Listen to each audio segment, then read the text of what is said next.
Trump says lowering prices is very hard to do. You guys voted for this guy and you got absolutely nothing. Nothing. If you're a champion for women's rights, here are 2 bills you need to know about so we can do everything in our power to make it so they don't pass. First is Life Begins at Conception Act. This is a national abortion ban.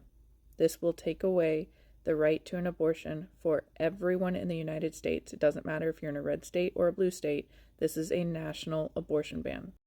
The second bill is the SAVE Act. This one targets a woman's right to vote. Now, this is wrapped up in a bill that looks like it's protecting voter rights, but it is not protecting women's rights. It's actually a target against women's ability to vote. The reason this is an attack on women's rights is because one of the only ways to identify yourself is to have identification that matches your original birth certificate.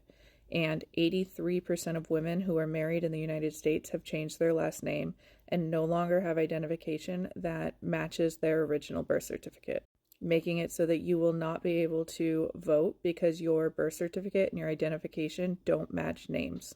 The reason this specifically targets name changes is because they're trying to go towards something they call a family vote.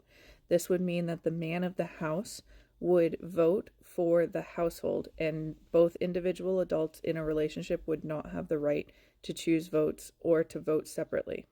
So please call your congressman, get in touch with them. This is something that is going to impact a woman's right to a bodily autonomy and a woman's right to vote. This is a direct attack on women's rights. Hi everybody, welcome to the channel. It's all about this Donald Trump election. I don't really understand, guys. This is something we all have to talk about. We have to come together and fix up this shit, not making problems, telling what to do and what not to do. I mean, what I hate about this is just the discrimination part of it. Tell me what you think and subscribe, like this video and comment. Thank you for watching.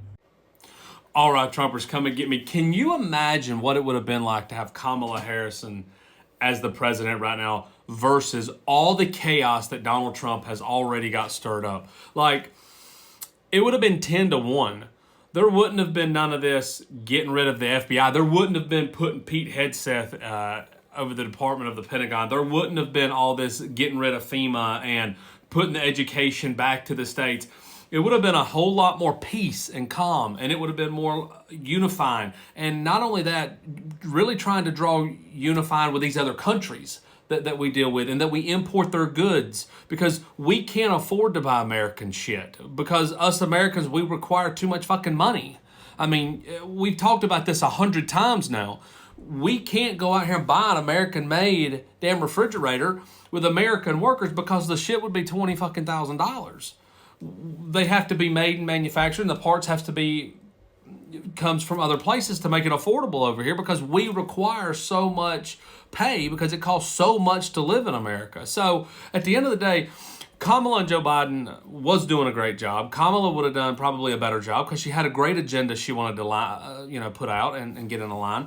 And look, at the end of the day, the biggest takeaway is we wouldn't have had a criminal in office. We wouldn't have had a sex offender in office. We wouldn't have had somebody that is putting someone else in charge, like Elon Musk doing all these stupid salutes and all this shit. Like, it's just fucking chaos with this guy. So I hope this midday kind of update situation here does you some good, MAGA, to really show you how bad you fucked us. But the video that I've got coming tonight, it'll blow your socks off, so you stay tuned for that one. Hi guys, honestly, this election is going to be something else. Let's just keep our finger crossed and see what goes on with this election. Hopefully everything went well. Thank you guys for watching. Please keep watching and subscribe.